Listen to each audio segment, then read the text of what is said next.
안녕하세요. 돈마네TV의 한동훈 대표입니다. 자, 오늘은 금호아시아나 우리 금호 산업에 대해서 한번 알아보도록 하겠습니다.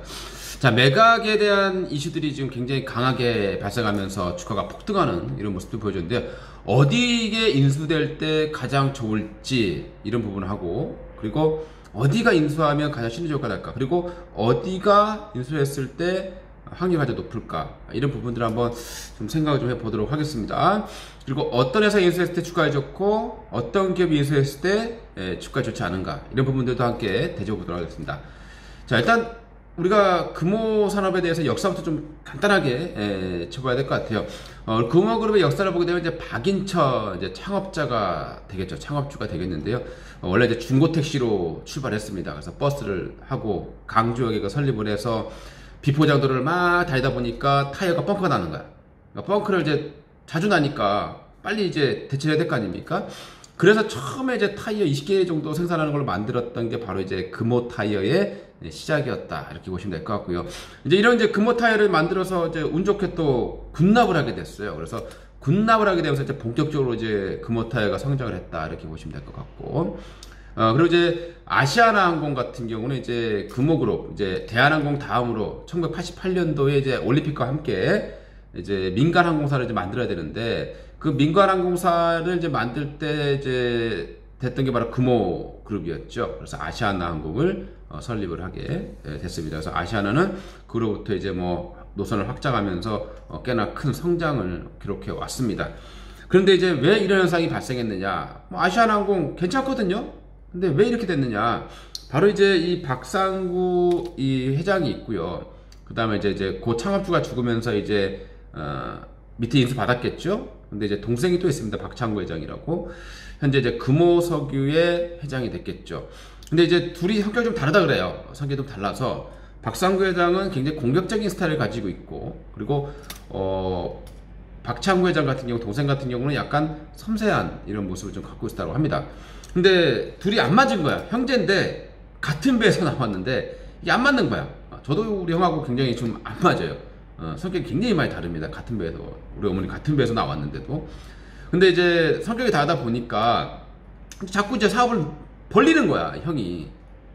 자꾸 이제 대우건설을 인수하게 되고. 사실 우리 건설사를 인수해가지고 멀쩡한 회사가 별로 없어요.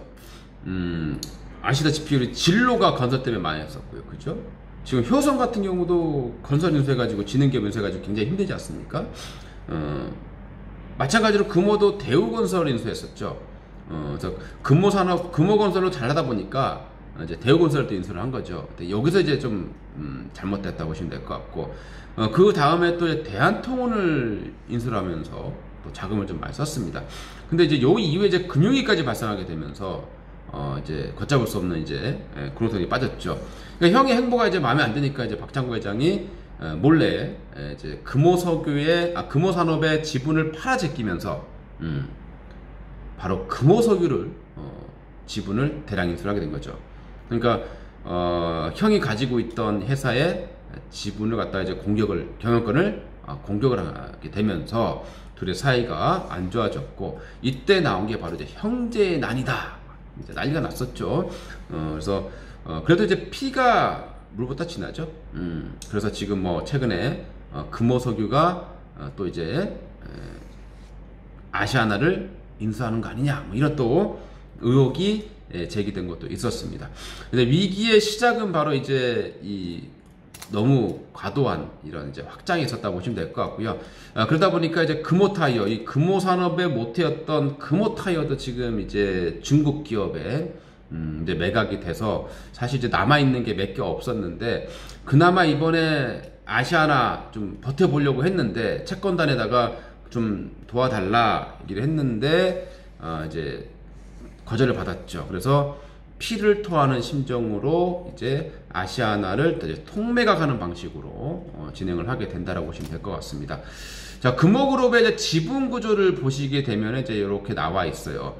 금호고속을 이제 박상구 회장의 일가가 금호고속을 가지고 있고, 금호고속이 다시 금호산업을 가지고 있고, 금호산업 밑에 이제 아시아나항공이 있는데, 아시아나항공이 바로 이제 에어서울, 에어부산, 그리고 아시아나 IDT 뭐 이런 기업들을 가지고 있다. 또 아시아나 IDT가 또 금호 리조트를 가지고 있는 이런 이제 구조다라고 보시면 될 것 같습니다. 이제 아시아나의 재무 상태를 보게 되면 굉장히 안 좋았죠.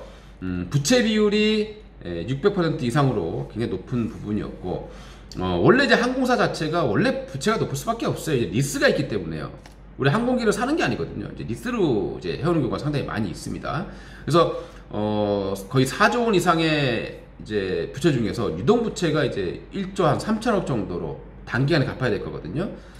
그래서 이제 1년에 이자 비용만 한 1,600억 정도 나오는 걸로 알려지고 있습니다. 그래서 아시아나는 이제 빨리 이 재무 구조를 개선하는 게 가장 이제 큰 문제가 되는 것 같고요. 그러다 보니까 이제 매각을 하는 방식은 어떻게 되겠습니까? 바로 구주 매각. 구주 매각이 뭔가요? 우리 기존에 이제 박상구 회장이 가지고 있던 이 지분, 이게 구조죠. 거기다가 제3자 배정의 방식으로 이제 유상증을 하게 됩니다. 우리가 이제 유상자는 일반 유상증자가 있고요. 그 다음에 이제 제3자 배정의 유상자가 있는데, 제3자 배정 같은 경우는 이제 말 그대로 지정하면서 누가 이제 인수할 때 많이 써먹는 방식이 되겠습니다.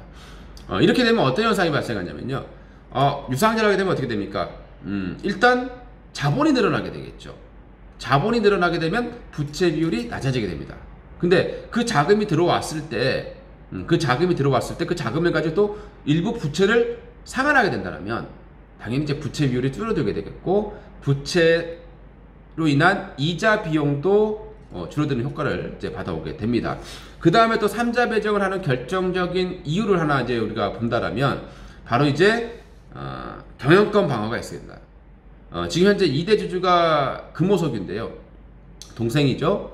12% 정도 가까운 비중을 지분을 가지고 있는데, 만약에 이제 또 힘을 모아서 또 경영권을 위협할 수 있기 때문에 그걸 방지하기 위해서 제3자 유전을 하게 되면 자본이 들어오면 어떻게 됩니까? 현재 박창구 회장의 금호석유의 지분이 줄어들게 돼요. 지분율이 줄어들게 되는 거죠. 그래서 경영권에는 방어가 좀 쉬워진다. 이런 두 가지 이유로 인해서 이제 매각 방식은 구주 매각 플러스 제3자 매각으로 결정이 됐다고 보시면 될 것 같고요. 이제 매각 절차를 보게 되면 산업은행 회장이 산업은행이 이제 채권단이죠. 팀장 역을 맡으면서 이제 6개월 내 매각을 할 거다라고 밝히고 있습니다. 일단 자금 지원, 일단 산업은행이 급한 불을 꺼주고요. 그 다음에 이제 MOU를 이제 체결하게 되겠습니다. 그 후에 이제 매각 주관사가 선정이 되고, 그로부터 몇 개월 내에 이제 매각하는 게 이제 목적이다. 자, 이렇게 보시면 될 것 같습니다. 이제 그러면 인수 후보자가 누가 되느냐, 이게 이제 관건이죠. 지금 총 한 6개 정도의 한 7개죠. 7개 정도의 기업이 이제 거론되고 있다고 보시면 되겠죠. 첫 번째 이제 SK그룹이 있고요. 그 다음에 한화, 그 다음에 CJ, 신세계, 그 다음에 이제 애경그룹, 그 다음에 금호석유, 동생이었던 금호석유, 그 다음에 호방건설. 예전에 호방건설이 금호산업을 인수하려고 하다가 실패를 했죠.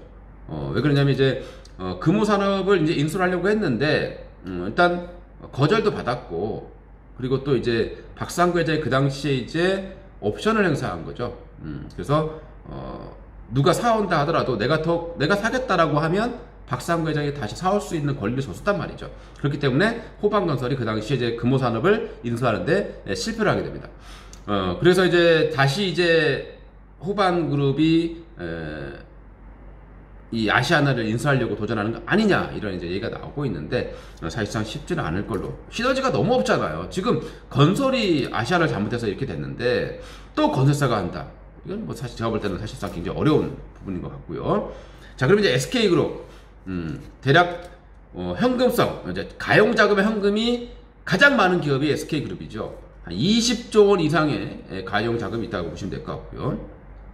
그 다음에 이제 하나가 한 7조 원 정도, 그리고 CJ가 한 대략 2조 원 정도로 추산이 되고 있습니다. 그 다음에 신세계가 1조 원 정도, 나머지 애경이라던가 이런 기업들은 자금력이 좀 부족하다, 이렇게 보시면 될 것 같고요. 자, 그러면 이제 누가 인수를 했을 때 가장 유력하고 가장 그리고 시너지를 볼 수 있는가. 일단 SK그룹은 가장 돈은 많은 기업이고, 뭐 맘만 먹으면 언제든지 인수할 수 있는 기업이지만, 문제는 시너지죠. 도대체 SK의 어디와 시너지를 맺어야 될 것인가? 쉽지 않은. 그리고 SK도 지금 현재 SK하이닉스 투자로 인해서 자금이 그렇게 많지는 않다. 그래서 SK그룹은 지금 함구하고 있는 어떤 이제 언급을 아예 안 하고 있는 그런 상황이다 보시면 될 것 같고요. 그다음에 이제 하나, 이번에 하나 같은 경우 이제 롯데카드 인수하려다가 이제 안 하기로 한 걸로 나오고 있습니다. 그러면 이제 만약에 하나가 롯데카드를 인수하게 된다면 당연히 이제 자금이 없어지기 때문에 인수 후보군에서 떨어질 가능성이 높았는데 롯데카드 인수 안 하기로 하면서 하나도 이번에 다시 들어오게 됩니다. 그러면 하나 같은 경우는 이제 어디 시너지가 있느냐가 중요하죠. 그럼 하나 같은 경우 예전에 이제 하나 테크윈이라는 회사를 인수를 했었죠. 삼성에 있는. 이게 바로 이제 항공 부품을 만드는 회사입니다. 그리고 한때 이제 항공우주라던가 이런 이제 그리고 저비용 항공사에 투자를 한 적이 있었기 때문에 하나가 아시아나를 노릴 것이다. 이런 이제 얘기들이 나오고 있는데요. 근데 이제 딱 까놓고 얘기하면 하나 같은 경우도 항공기 부품을 만들고는 있는데 이게 뭐 여기끼랑 뭐 상관이 없는 거죠. 항공기 부품은 그냥 해외에 뭐 보잉이라든가 이런 기업에 부품을 납품하는 거기 때문에 이제 뭐 시너지가 나올 게 별로 없습니다. 그리고 세 번째가 바로 CJ죠. 가장 제가 볼 때는 시너지도 높고 가장 유력하지 않을까라고 생각을 해봅니다. 자, 그럼 이제 시너지 효과를 보면 최상이죠. 왜냐하면 이제 CJ라는 그룹은 이병철 회장의 장손이에요. 그러니까 삼성그룹의 그러니까 삼성 CJ 예전 통합으로 되어 있을 때 그 장손입니다. 적통이라고 보시면 될 것 같고요. 이 장손이 있는 회사가 되겠고, 그리고 CJ 같은 경우는 이제 예전부터 이미 10년 이상을, 그 20년이죠. 엔터 사업에 굉장히 지금 투자를 하고 있고요. 문화 사업입니다. 그러니까 문화 사업을 굉장히 투자를 하고 있는 상황이고, 그 다음에 CJ는 또 최근에 뭐랍니까? 우리 CJ ENM이라든가 CJ Mnet 보게 되면 전부 다 해외에서 한국의 문화를 알리고 있는 상황이고요. 그 다음에 이제 비비고라는 걸 통해서 또 이제 비비고가 지금 글로벌 만두 냉동 만두의 1위예요. 중국을 제치고. 그만큼 이제 CJ 같은 경우는 음식도 알려야 되고요. 그리고 시너지는 어디가 크겠습니까? 우리가 이제 해외를 알리기에도 좋고, 그리고 CJ ENM이라든가 이런 이제 방송을 할 때 또 항공기를 많이 타고 가죠. 거의 뭐 전세 낼 만큼 많이 인원이 가기 때문에 그 비용도 많이 줄일 수 있을 것이고, 그 다음에 이제 기내식 있지 않습니까? 그 CJ라는 기업이 있어요. 그죠? 거기 비비고라든가 알리기 너무 좋지 않습니까? 해외에서 한국 음식, 뭐 지금 CJ ENM이 CJ 그 TVN을 통해서 자꾸 이렇게 해외 먹방을 하는 이유가 뭐겠습니까? 바로 한국의 음식을 알리기 위한 거죠. 자신들의 CJ의 이 제품을 알리기 위한 게 가장 큰 목적이다. 이렇게 보시면 될 것 같고요. 그렇다면 기내식을 제공을 함을 통해서 비비고의 어떤 홍보도 할 수 있을 것이고, 그죠? 그 다음에 또 영화 CGV 영화 있을 거고요. 그걸 가지고 이제 아시아항공의 영화를 탑재할 수도 있는 시너지를 가질 수 있을 것이고, 그래서 가장 크다 시너지 효과가 지금 판단이 되고요. 그리고 이제 예전에 CJ가 누구를 인수했습니까? 금호가 망했던 대한통운을 갖다가 CJ가 인수했죠, 과거에. 그래서 이제 대한통운이 CJ 대한통운이 된 거고요. 근데 이제 하나 좀 아쉬운 게 있다라면, 최근에 CJ 같은 경우는 미국의 식품 기업을 지금 인수를 하려고 하고 있는 상황이고, 독일에 또 1조 이상 투자를 하면서 물류업체를 인수하게 되면서 사실 자금 여력이 조금 좀 아쉬운 부분이 되겠습니다. 이 상황에서 바로 또 아시아나를 인수하기에는 자금에 대한 부담이 분명히 약간은 있을 거다, 이렇게 판단이 되고요. 그래서 최근에 이제 CJ가 인수된다고 했을 때 수혜주로 거론될 수 있는 업체가 바로 CJ 시푸드였습니다. 상한가에 갔었죠. 왜? CJ 시푸드가 가지고 있는 CJ는 너무 득치가 크니까 좀 가벼운 CJ 시푸드, 예전에 대림산업이었죠. 대림수산. 이걸 이제 CJ가 인수를 하면서 이제 바뀐 건데, 그래서 이제 상한가에 갔었고, 그리고 마니커 닭고기 업체죠. CJ가 현재 2대 주주로 있는 그런 기업이 될 것 같습니다. 자, 그다음 이제 네 번째로 이제 신세계가 이제 유력한데요. 면세점을 하고 있죠. 그리고 한때 티웨이 항공을 인수를 하려고 했었던 게 바로 신세계라는 기업이었죠. 그래서 또 이제 네 번째 물망으로 들어오고 있는 상황이고, 그 다음에 이제 애경그룹이 있습니다. 애경그룹은 이제 제주항공을 운영하고 있고요. 그래서 이제 좀 애경그룹이 하지 않겠느냐라고 생각을 하고 있는데, 사실 애경이 했을 때 시너지는 제가 오히려 더 역효과다. 왜? 겹치는 항공 그게 많죠. 그러면 반드시 그 인수당하는 아시아나항공의 노조라든가 반대를 할 수밖에 없죠. 이제 구조조정을 해야 되기 때문에. 그래서 애경그룹, 그리고 자금도 좀 작습니다. 애경그룹은. 그래서 쉽지는 않을 것 같고요. 그 다음에 이제 금호석유, 바로 이제 박상구 회장의 동생인 박창구 회장이 있는 금호석유가 인수하지 않겠느냐라는 얘기가 나오고 있는데, 뭐 금호석유는 절대 하지 않는다 얘기를 하고 있는 상황이고요. 그리고 금호석유도 사실 아시아나를 인수할 만큼의 자금도 열용하지 않고, 만약에 인수한다고 했을 때 이 의심의 눈초리로 많이 볼 수밖에 없을 겁니다. 다시 그러면 니네들 가족이 피가 가져갔으니까 나중에 다시 또 박상구의 가족이 가져오는 거 아니냐, 이런 의심을 받을 수밖에 없기 때문에 사실 쉽지는 않을 것 같고요. 호방건설 같은 경우도 쉽지는 않을 것 같습니다. 그래서 제가 볼 때 1, 2, 3까지 쉽게 해서 SK, 한화, CJ 쪽에서 만약에 인수를 하게 된다면 아시아나항공은 더 갈 수밖에 없다, 이렇게 판단을 하시면 될 것 같고요. 그 외에 금호석유라든가 호반이라든가 애경그룹이 유력해진다라고 하면 주가는 급락할 가능성이, 오히려 급락할 가능성이 있습니다. 그래서 그런 거 좀 참고하시면서 여러분들 좀 매매를 좀 해보시면 될 것 같습니다. 이상 돈마니TV의 한동훈 대표였습니다. 구독, 알림 꼭 많이 해주시기 바라겠고요. 앞으로 제가 더 많은 걸 하기 위해서는 여러분들의 응원이 필요합니다. 이상 한동훈 대표였습니다.